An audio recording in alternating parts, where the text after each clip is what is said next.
जय हिंद स्टूडेंट्स, आप सभी का एक बार फिर से हम अपने YouTube channel career point Nawada by Jaishankar Jha में स्वागत करते हैं।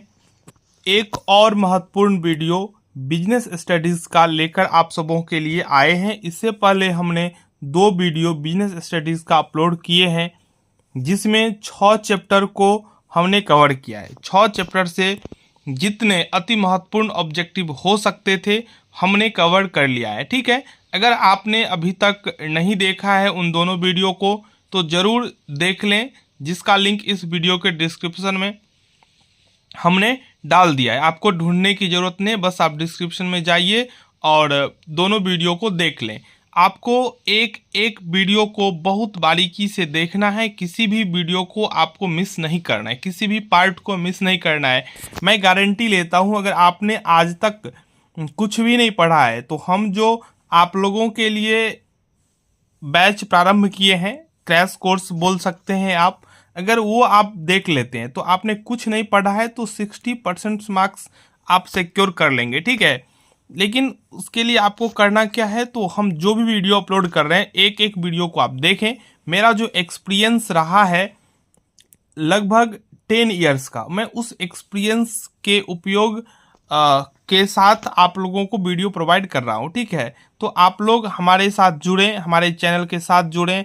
अभी तक सब्सक्राइब नहीं किए तो सब्सक्राइब कर लें और सभी महत्वपूर्ण वीडियो को जरूर देख लें। इस वीडियो में बिजनेस स्टडीज़ का हम लोग निर्देशन चैप्टर, नियंत्रण चैप्टर और वित्तीय प्रबंध को देखेंगे। 3 चैप्टर इस वीडियो में हम लोग पढ़ने वाले हैं। तीनों के तीनों महत्वपूर्ण चैप्टर हैं और तीनों चैप्टर के जितने महत्वपूर्ण ऑब्जेक्टिव हो सकते हैं, ये ध्यान से देख लीजिए, हम ऑब्जेक्टिव की बात कर रहे हैं। ठीक है, इसमें हम तीनों चैप्टर का अति महत्वपूर्ण ऑब्जेक्टिव को देखेंगे। तो चलिए शुरू करते हैं इन तीनों चैप्टर का महत्वपूर्ण ऑब्जेक्टिव को।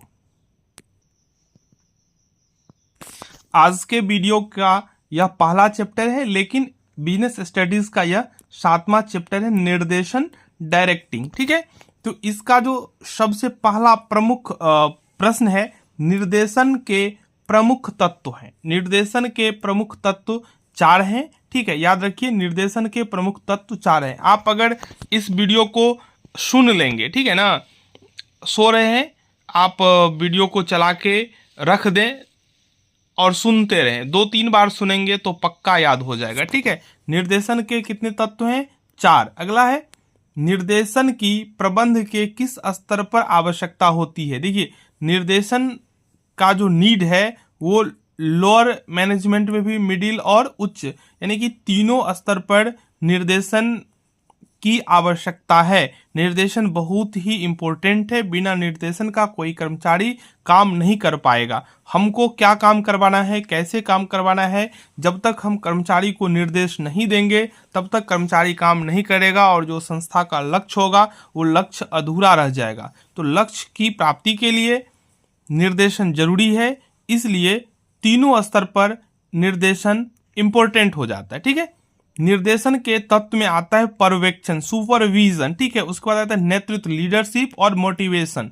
आप सुपरविजन भी करेंगे, जो आपने निर्देश दिया है वो चेक करेंगे, आप लीडरशिप प्रदान करेंगे, जहां जो दिक्कत होगा वो आप बताएंगे और कर्मचारी को काम करने के लिए प्रेरित करेंगे, मोटिवेट करेंगे, ताकि वो काम ससमय कर ले। ठीक है, निर्देशन का पहलू नहीं है, तो सैद्धांतिक पहलू निर्देशन का नहीं है। मैं अभी सिर्फ ऑब्जेक्टिव में जो जो बातें बताना आपको जरूरी है मैं बता देता हूं, फिर आप लोग अगर जुड़े रहेंगे, आप लोग सपोर्ट करेंगे तो हम इसका जो है सब्जेक्टिव भी आप लोगों को समझाएंगे। पर्यवेक्षण है तो पर्यवेक्षण है आवश्यक। ठीक है, पर्यवेक्षक कड़ी है, तो कर्मचारी और मध्यम प्रबंध के बीच में काम करता है सुपरविजन, पर्यवेक्षक। ठीक है, सुपरवाइजर, सॉरी, पर्यवेक्षक का होता है सुपरवाइजर। सुपरवाइजर जो है कर्मचारी और मध्यम प्रबंध के बीच में कड़ी का काम करता है, सेतु का काम करता है। आगे, पर्यवेक्षण किसका तत्व है, तो पर्यवेक्षण निर्देशन का तत्व है, पर्यवेक्षण निर्देशन का तत्व है। ठीक है, आगे है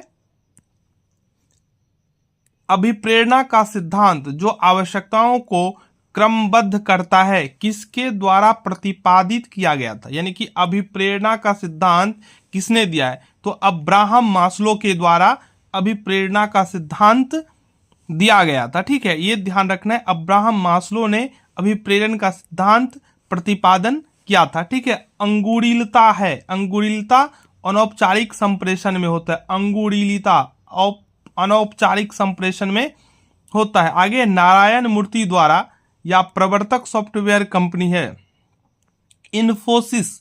मैं जो भी क्वेश्चंस आपको समझा रहा हूं, आप अगर क्वेश्चंस बैंक उठा के देखेंगे तो हर साल यही प्रश्न आपको मिलेगा। ठीक है, इसलिए आप लोग निश्चिंत होकर एक एक बात को, एक एक प्रश्न को बहुत बारीकी से समझें, याद करें। अब्राहम मास्लो की आवश्यकता सीढ़ी में सबसे उच्च आवश्यकता स्तर है, तो अब्राहम मास्लो की आवश्यकता सीढ़ी में जो सबसे उच्च आवश्यकता स्तर है वह है आत्मसंतुष्टि की आवश्यकता।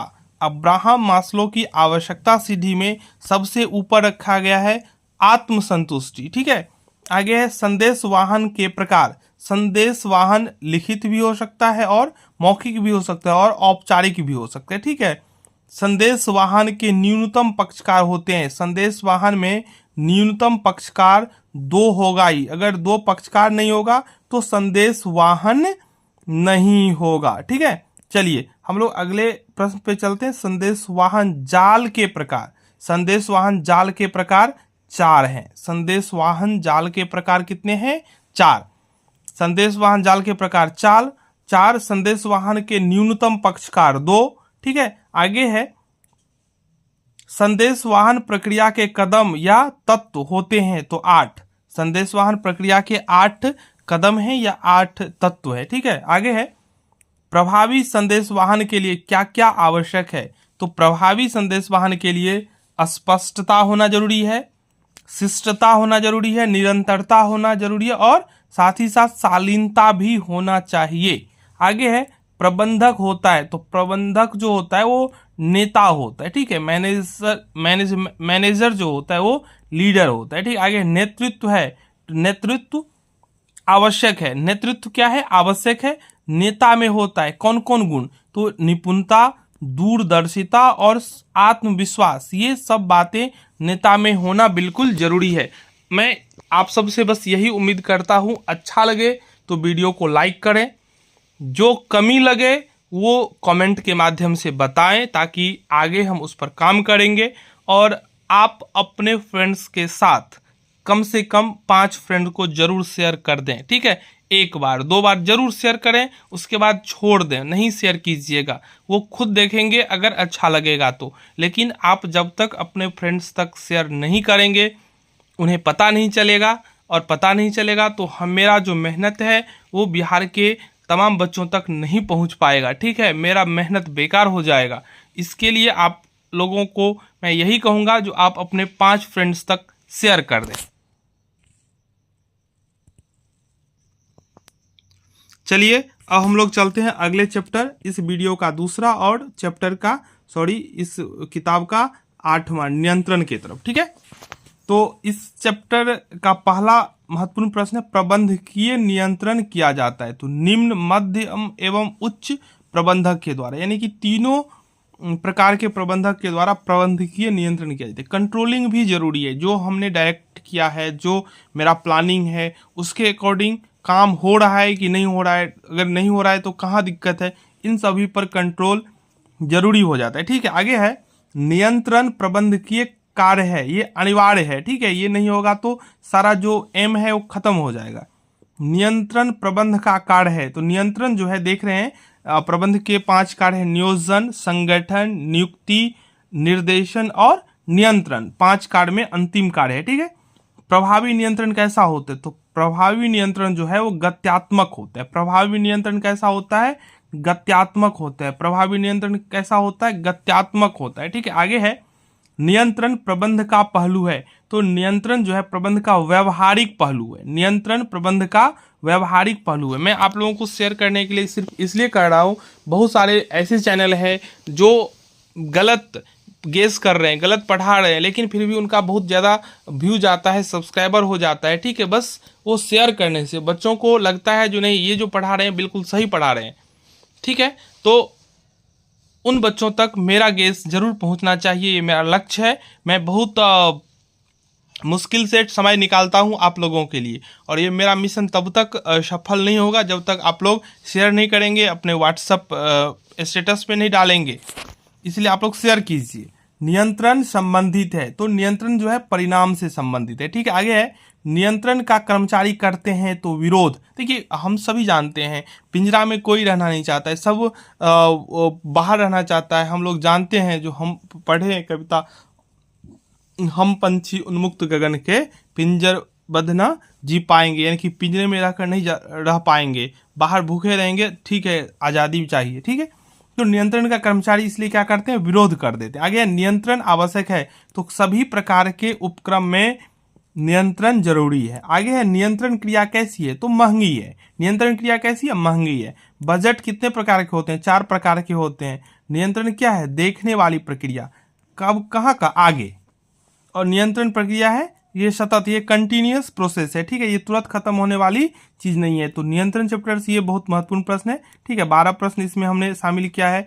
वैसे ही हम निर्देशन में आप लोग स्क्रीनशॉट लेकर भी रख सकते हैं, ताकि आपको दोबारा पढ़ना पड़े तो आप देख सकते हैं। अब लोग हम चलते हैं, अब हम लोग फाइनेंशियल मैनेजमेंट, वित्तीय प्रबंध पर, ठीक है। वित्तीय प्रबंध के मुख्य कार्य हैं, तो वित्तीय प्रबंध में आता है वित्तीय नियोजन, कोषों को प्राप्त करना, शुद्ध लाभ का डिस्ट्रीब्यूशन, ये वित्तीय प्रबंध के मुख्य कार्य में आता है। आगे है, वित्तीय प्रबंध की आधुनिक विचारधारा है, तो आधुनिक विचारधारा में आता है कोषों को प्राप्त करना और कोषों को उपयोग में लाना, ठीक है। आगे है, वित्तीय प्रबंधक निर्णय लेता है, तो वित्तीय प्रबंधक जो होते हैं वो वित्तीय निर्णय लेते हैं, इन्वेस्टमेंट का निर्णय लेते हैं, डिविडेंड का निर्णय लेते हैं। वित्तीय प्रबंध है, तो वित्तीय प्रबंध कला और विज्ञान दोनों है, वित्तीय प्रबंध कला और विज्ञान दोनों है, ठीक है। आगे सुदृढ़ वित्तीय नियोजन की विशेषताएं हैं, जो वित्तीय नियोजन सुदृढ़ होगा वो सरल होगा, उसमें लिक्विडिटी होता है और मितव्ययिता होगा, ठीक है।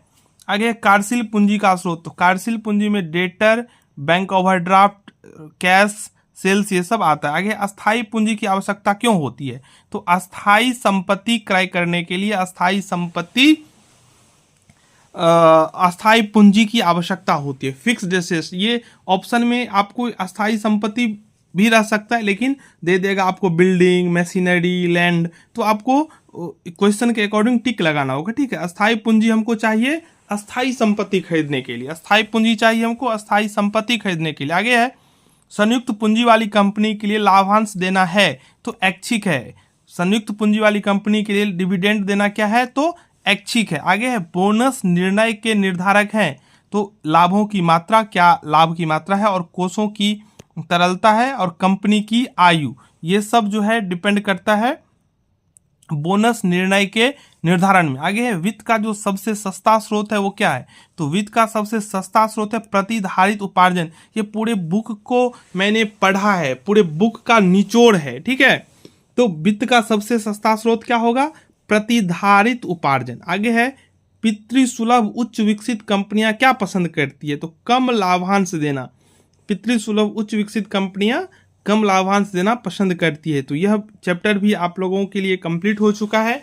जो चैप्टर बच रहे हैं हम खत्म कर देंगे। आप लोग बताइए, जो बीएसटी खत्म करके अकाउंटेंसी चालू करूं या अकाउंटेंसी भी साथ साथ चालू कर दूं, ये आप कमेंट के थ्रू बताइएगा, तो हम उस पर काम करेंगे। आप लोगों को जो चाहिए आप डिमांड कीजिए, आपका डिमांड जो है 100% पूरा होगा, लेकिन आप बताइए। तो इस वीडियो में इतना ही, मिलते हैं बहुत जल्द नेक्स्ट वीडियो में। तब तक आप सभी वीडियो को देखते रहें, लाइक शेयर सब्सक्राइब करते रहें। धन्यवाद।